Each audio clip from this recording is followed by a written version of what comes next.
ന്യൂനപക്ഷാവകാശങ്ങളെ ഇടതുപക്ഷം കാണുന്നത് ഒരു വോട്ട് വിഷയമായിട്ടല്ല. വോട്ട് വരട്ടെ, വോട്ട് പോകട്ടെ.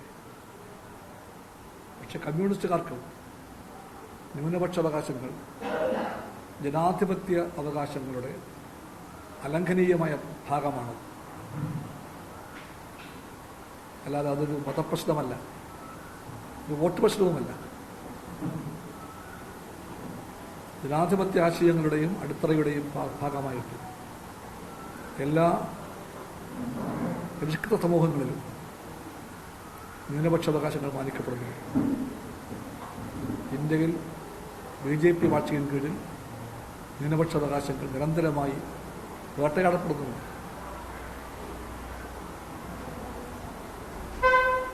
വലിയ തോതിലുള്ള ന്യൂനപക്ഷ മുന്നേറ്റം നമ്മൾ കാണുന്നത് BJP കോൺഗ്രസ് സഖ്യത്തെ ഭയപ്പെടുത്തുന്നുണ്ട്.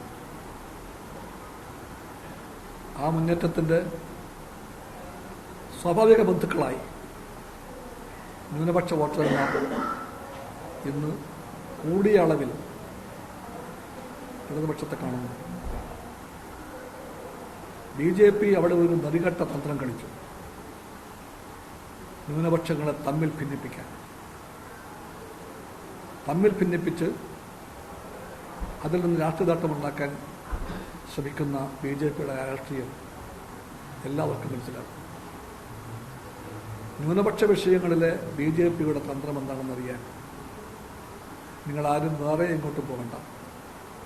BJPക്ക് വേദപുസ്തകം പോലെ അന്നും ഇന്നും എന്നും സ്വീകാര്യമായ ബഞ്ച് ഓഫ് തോട്ട്സ് അഥവാ വിചാരധാര വായിച്ചത്.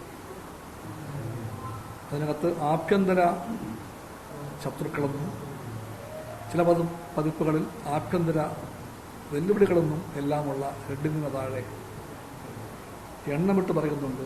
1-ാം നമ്പർ ശത്രു മുസ്ലിംകൾ, 2-ാം നമ്പർ ശത്രു ക്രിസ്ത്യാനികൾ, 3-ാം നമ്പർ ശത്രു കമ്മ്യൂണിസ്റ്റുകൾ. ഇത് ആർക്കും വായിക്കാം. മുസ്ലിമുകളെ 1-ാം നമ്പർ ശത്രുവായി പ്രഖ്യാപിച്ചുകൊണ്ട് വേട്ടയാടുന്ന ആ നീക്കത്തിന്റെ ഭാഗമായി 2-ാം ശത്രുവായിട്ട് ക്രിസ്ത്യാനികളെ പ്രഖ്യാപിച്ച BJP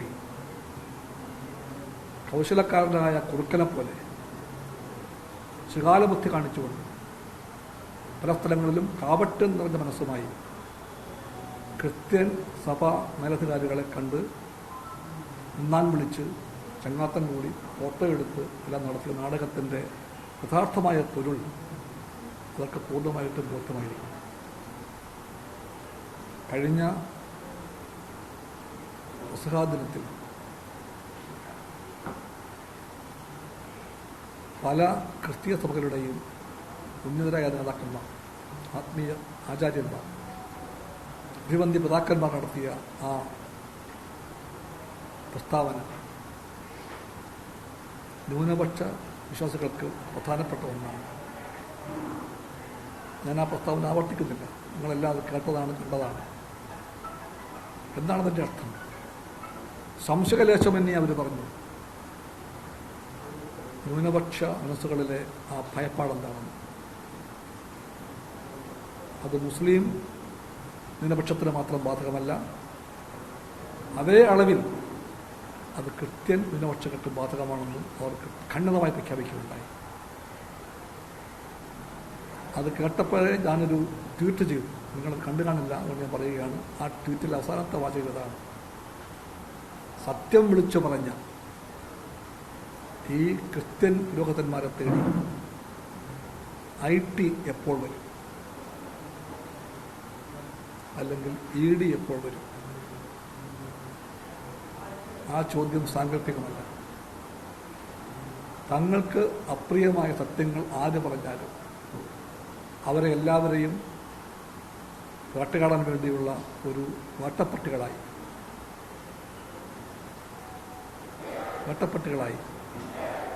BJP ഗവൺമെൻറ് അതിൻ്റെ പക്കലുള്ള അന്വേഷണ ഏജൻസികളെല്ലാം ദുരുപയോഗപ്പെടുത്തുകയാണ്. ഇവിടെ BJPയുമായി കൈകോർത്ത് പിടിച്ച കുറ്റത്തിന് ജനങ്ങൾ ശിക്ഷിക്കും കോൺഗ്രസ് പാർട്ടിയെ. BJP എന്തായാലും പരാജയപ്പെടും. ആ പരാജയപ്പെടുന്ന BJPയുടെ തോളത്ത് കയറി ഇടതുപക്ഷ വിരോധത്തിൻ്റെ കണക്ക് തീർക്കാൻ ശ്രമിക്കുന്ന കോൺഗ്രസ് തീർച്ചയായിട്ടും സ്വന്തം അണികളോട് പോലും ഉത്തരം പറയേണ്ടി വരും. കേരളത്തിലെ കോൺഗ്രസ് എന്താ ഇപ്പോൾ ചെയ്യുന്നത്?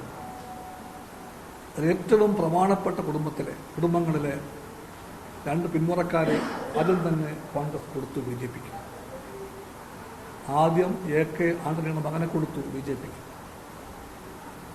പിന്നെ കോൺഗ്രസിലെ ഗ്രൂപ്പ് സമവാക്യങ്ങൾ BJPയിലും പാലിക്കാൻ വേണ്ടിയാണോ എന്ന് എനിക്കറിയില്ല. എന്തായാലും അതിനു വേണ്ടിയോ അല്ലാതെയോ. രണ്ടാമതായി കരുണാകരൻ്റെ മകളെയും കൊടുത്തു കോൺഗ്രസ് BJPക്ക്. പിന്നെ ഒത്തിരി പേരെ കൊടുത്തു.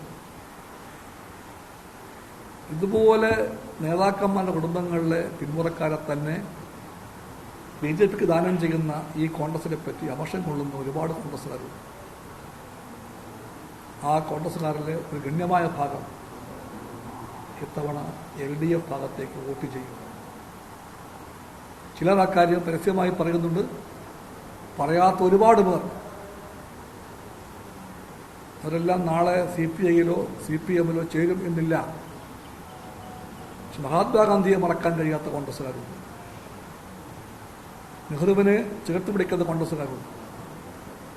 അത്തരം കോൺഗ്രസ്സുകാർ പരസ്യമായി പ്രഖ്യാപിക്കാതെ തന്നെ ഗാന്ധി നെഹ്റു മൂല്യങ്ങളോട് കോൺഗ്രസ് കാണിക്കുന്ന വഞ്ചനയിൽ പ്രതിഷേധിച്ചുകൊണ്ട് ആ മൂല്യങ്ങളെ കോൺഗ്രസിനേക്കാളും പ്രിയങ്കരമായി കാണുന്ന ഇടതുപക്ഷമാണ് ശരി എന്ന് മനസ്സിലാക്കിക്കൊണ്ട് തവണ ഞങ്ങൾക്ക് വോട്ട് ചെയ്യും.